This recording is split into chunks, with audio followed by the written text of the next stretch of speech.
Lieutenant Raylan Harrow surveyed the windswept expanse of Aurochs 9 from the ridge's edge. Twin suns, Aurochs' fiery gold and Solora's pale lavender, hung low in the sky, casting elongated shadows across the salt-crusted earth. Every gust of wind carried with it a susurrus of grainy sand and ancient stories, a chorus of whispers that seemed almost alive.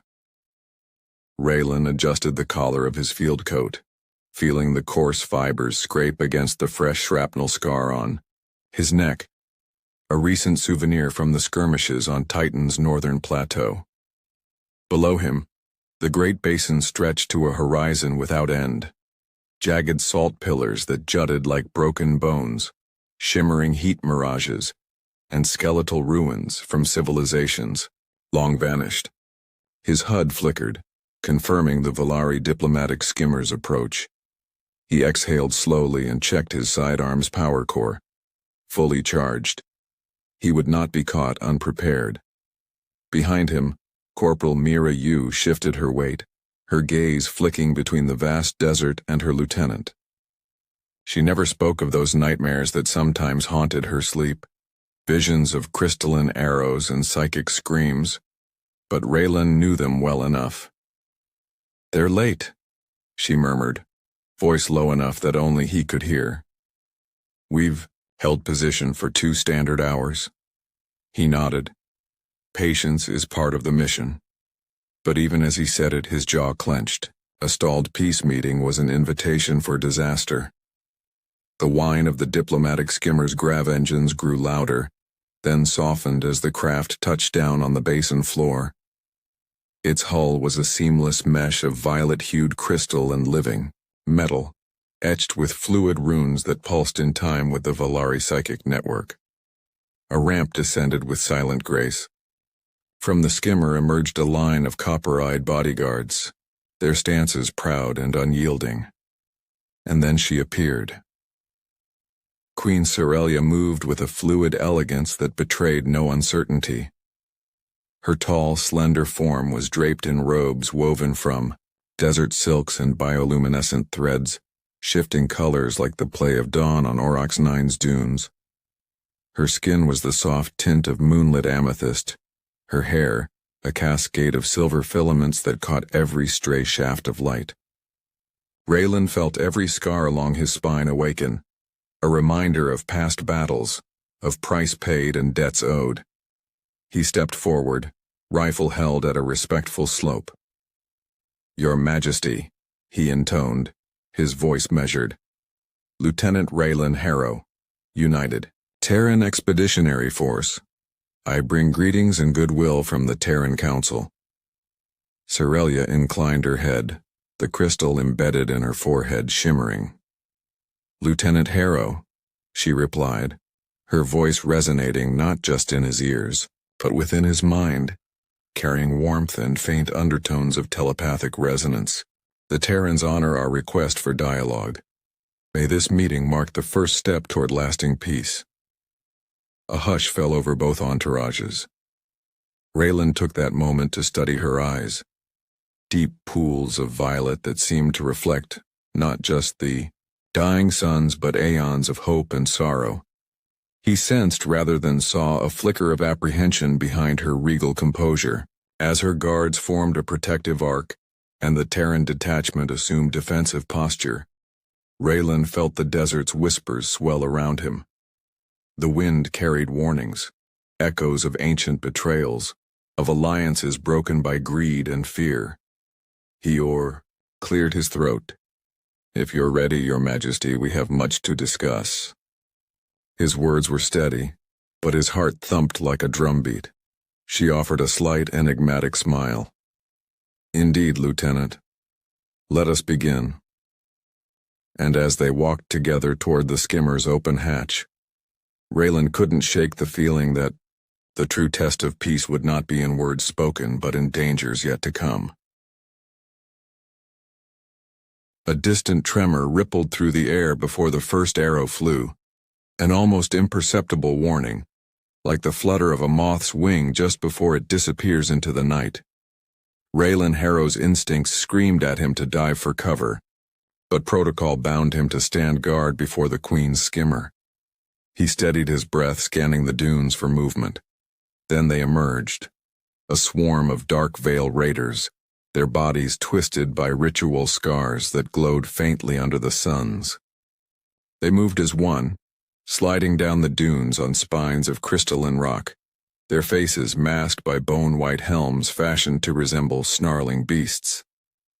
In their hands they carried recurved bows tipped with living energy, arrows that crackled like newborn stars. Cerelia's guards raised shimmering shields of psychic light, but the first volley found its mark before they could align. The air split with thunderous pops as crystalline arrows whistled overhead, tearing through shields, hull plating, and flesh alike. One arrow struck a guard shield, sending fractal shards scattering across the salt flats. Another crashed into the skimmer's canopy, spiderwebbing the brilliant crystal and hissing steam into the frigid void within. "Move!" Raylan barked, ordering his Terran squad to form a perimeter.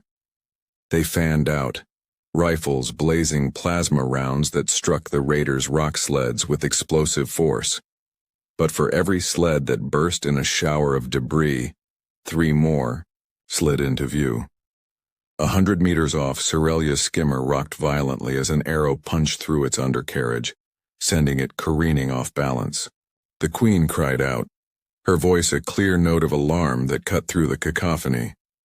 Raylan's training dissolved. He bolted across the scorched earth, boots kicking up salt and sand in his wake. He reached the skimmer just as another arrow arced down toward the Queen. Without hesitation, Raylan dove in front of the beam of violet energy, arms outstretched.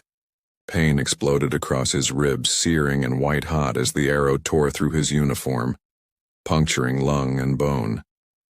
He tasted blood when he exhaled, but he stayed conscious long enough to drag Cerelia behind the console and press his body over hers. The air around him shimmered as Volari scions unleashed psychic counterstrikes, waves of force that knocked raiders off their sleds and shattered crystalline bows. Terran Marines surged forward, their disciplined advance cleaving through the raider ranks like a blade through silk. In moments that felt both eternal and fleeting, the raiders broke and fled, leaving broken sleds and fallen warriors in their wake. Raylan lay on the deck, chest heaving, crimson staining the pale metal. Cerelia's delicate hand found his, her telepathic voice soft and urgent in his mind. "Hold on." He struggled to nod, every breath a battle. The last raider scream faded into the vast silence of the basin. Raylan's vision dimmed at the edges, but he saw Cerelia leaning over him, her violet eyes brimming with a mixture of gratitude and something deeper, something like awe. "Lieutenant Harrow," she whispered aloud, voice trembling, "you have given me your life." Her psionic aura flared, and he felt warmth seep into the wound, staving off the darkness at his heels. But the pain remained, a burning testament to his sacrifice. As medics and healers rushed forward, Raylan closed his eyes against the glare of desert suns. The rain of arrows had ended, but its scars would mark him forever, and the fragile promise of peace had been bought at a terrible price. Yet even in his fading consciousness, he knew one truth with absolute clarity. He would stand guard for the Queen again, no matter the cost. When Lieutenant Raylan Harrow regained consciousness, he found himself enveloped in a soft violet glow. The walls of the healing chamber were carved from living crystal, its surfaces rippling with luminescent veins that pulsed like a calm heartbeat. The air smelled faintly of ozone and desert blooms, and a gentle hum resonated through the room, the collective lullaby of Volari psionic energy. Across from him knelt Queen Cerelia's personal healers, tall, lithe figures whose fingers traced patterns in the air, drawing shimmering filaments of psychic light into the wounds embedded within Raylan's tunic. With each delicate gesture, the filaments wove together flesh and bone, sealing tears in muscle and cartilage. Despite their care, Pain flared whenever their aura brushed too close to his nerve endings.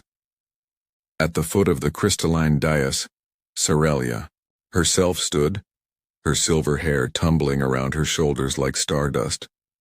Her violet eyes, normally imperious and unreadable, were soft with concern. She held a small crystalline vial containing an opalescent liquid that pulsed in time with her heartbeat. As Raylan blinked away the haze, she approached, her robes whispering against the crystal floor. "This is the tear of Orcs," she explained, voice warm in his mind. "A rare elixir distilled from the Well of Echoes. It accelerates healing, but its gift is as much mental as physical." She pressed the vial to his lips. "Drink, and let your spirit find peace." Raylan tipped his head back and drank. The liquid tasted of moonlit water, cool and pure. Immediately his world shifted. A cascade of memories, sensations, and emotions flooded his mind. He saw Cerelia as a child, her small form standing before the well's shimmering pool, eyes wide with awe as she touched its surface for the first time. He felt her joy at mastering her psychic gift, her sorrow at losing family to the relentless desert storms. He sensed the burden she carried, the weight of an empire on her slender shoulders, the fear that her people might perish under the Dark Veil's onslaught. As the vision subsided, Raylan's own memory stirred. He relived the crash of his first starfighter, the loss of comrades, the hollow ache of survivor's guilt. He saw the moment he volunteered for the Orcs 9 mission, a chance at redemption, a way to prove his scars meant something more than pain. When the mental tide receded, their minds remained lightly tethered. Through that bond, Cerelia conveyed a single resonant thought: "You are not alone." The words came as a vibration in his heart rather than sound. He opened his eyes to find her extending her hand. Her palm glowed with soft violet light, and when he placed his own against it, he felt strength flow into him, confidence, clarity, and an unspoken promise of solidarity. The pain in his ribs dulled to a manageable throb, and the haze at the edges of his vision cleared. "Your Majesty," he croaked, managing a faint smile. I will follow you anywhere." Cerelia's lips curved into a gentle smile. "Then let our destinies be bound, Lieutenant Harrow. Together we will forge a path through the desert's whispers, and into a future where both our peoples can thrive." Outside the chamber, the desert winds howled against the palace's crystalline walls. But within, two souls, scarred and resolute, stood united by sacrifice and mercy, ready to face whatever trials the cosmos would cast their way. By the time the morning suns crested Orcs 9's eastern dunes, Lieutenant Raylan Harrow had already been fitted with new armor, lightweight cerametal plates etched with Valari runes of protection and resilience. Each glyph hummed softly against his skin, a gentle reminder of Queen Cerelia's gift and her trust. He joined the Queen at the head of the caravan, a mixed cohort of Valari scions, their foreheads crowned with crystal diadems, and Terran engineers carrying cutting-edge scanners and excavation tools. Behind them stretched a line of gravity drays laden with provisions, water canisters pulsing with nutrient slurries, and tents woven from desert silk. Their path led deep into the shifting heart of the Great Basin, where the sands concealed ancient ruins half buried beneath swirling dunes. By day, the twin suns scorched the land, forcing the travelers to march in careful shifts of shade and rest. At each stop, Valari wine callers lifted their arms, drawing currents of air into swirling columns that shielded the caravan from blinding dust. Raylan, despite the ache in his side, manned one such shield generator with Corporal Mira Yu, calibrating its harmonic frequency until the crystal dust spiraled harmlessly above their heads. As dusk fell, the sky transformed into a tapestry of prismatic stars. Around campfires fed by biofuel logs, Cerelia shared ancient tales of her people, of the first pilgrims who sought the Well of Echoes when the desert was young, of the covenant they forged with the planet itself, and of the whispered prophecy that promised a sorcerer king's fall and a stranger's rise. Raylan listened, his senses sharpened by the tear of Aurochs still coursing through his veins. Every story seemed to reverberate in his bones, the same cadence as the desert's eternal song. On the third day, the scanners detected a vast sinkhole, a jagged maw opening like a wound in the salt flats. The caravan halted at its edge to reveal a spiraling staircase hewn into living rock, adorned with glyphs that glowed faintly in the fading light. Cerelia stepped forward, her psionic aura flaring as she traced the ancient symbols with her fingertips. "This path was carved by our ancestors," she murmured, "to ensure only the worthy might stand before the well." They descended. Torches of condensed psychic light emerged from the Valari's palms, illuminating the carved steps in a soft violet glow. The air grew cool and laden with the scent of mineral blossoms that grew in hidden grottos. Raylan felt each footfall echo in his chest as if the mountain itself was alive and guiding their way. Here and there, alcoves displayed crystalline statues of long-vanished heroes, their visages serene, eyes closed in eternal reverie. At last, they reached the cavern's heart, a vaulted chamber 60 meters across, its roof lost in shadow. In the center lay the Well of Echoes, a circular pool of onyx liquid, its surface so still it mirrored the chamber's vault like black glass. Tendrils of bioluminescent algae traced luminous veins beneath the water, pulsing in time with the caravan's collective heartbeat. Cerelia approached the well and extended her hand, inviting Raylan to stand beside her. Together they placed their palms on the cool rim. A resonance thrummed through Raylan's mind, a chorus of voices both alien and timeless. He heard the Valari's narratives of triumph and loss, felt the tug of destiny weaving through Cerelia's lineage, and glimpsed a looming vision.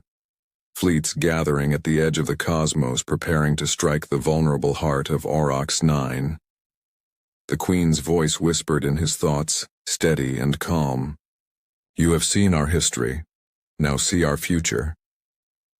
Raylan's vision sharpened. They stood victorious side by side, but only because they faced the coming storm together. He grasped Cerelia's hand. "I will stand with you," he vowed, voice firm even within the well's psychic echo. "In the desert's light and its shadows we will prevail." A wave of luminous energy rippled outward, washing over the chamber and suffusing their allies with renewed resolve. When the glow subsided, Cerelia's violet eyes shone with unshed tears of hope. Together they turned back toward the staircase. No longer alone in the unknown, but united by purpose and bound by the wells. Dawn broke over Aurochs 9's salt flats in a blaze of crimson and gold, as the combined Terran-Valari armada arrayed itself against the looming Dark Veil dreadnoughts. On one flank, Terran mechs bristled with railguns and plasma turrets. On the other, Valari scions formed a living wall of psychic light. At their center stood Queen Cerelia and Lieutenant Raylan Harrow, side by side, each bearing scars earned in service to peace. A guttural roar echoed from the Dark Veil ships as they unleashed tributaries of energy bolts that streaked across the horizon like deadly fireworks. Valari shield weavers flared brilliant violet domes, shattering the onslaught in cascades of light. Terran artillery answered in kind, rupturing the first raider cruisers in clouds of dust and fire. Raylan's cerametal armor snapped with each step, runes flickering against the onslaught of shrapnel and grit.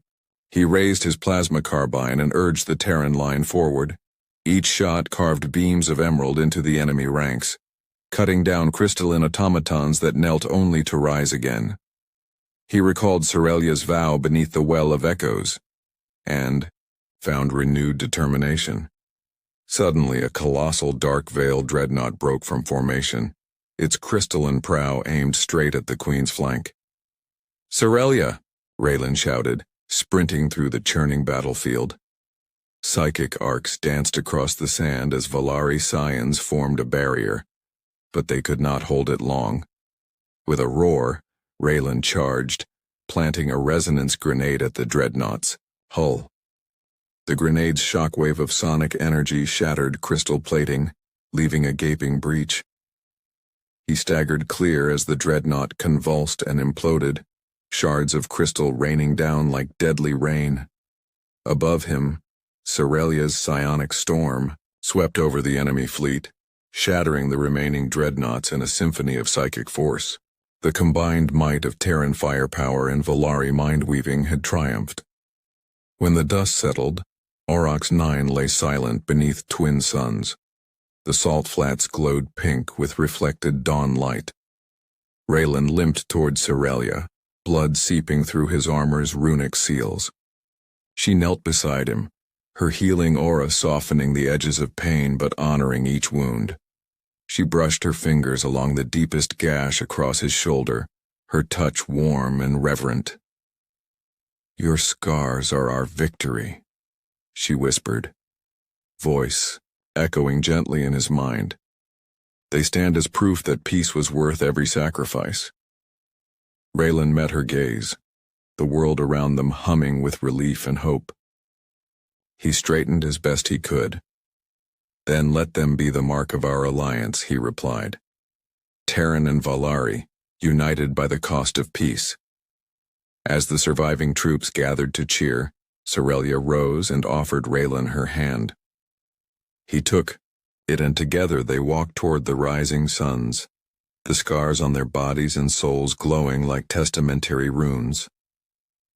Behind them, Orcs 9 began to heal, its whispers of ancient war giving way to songs of a fledgling peace, one forged in sacrifice sealed by trust and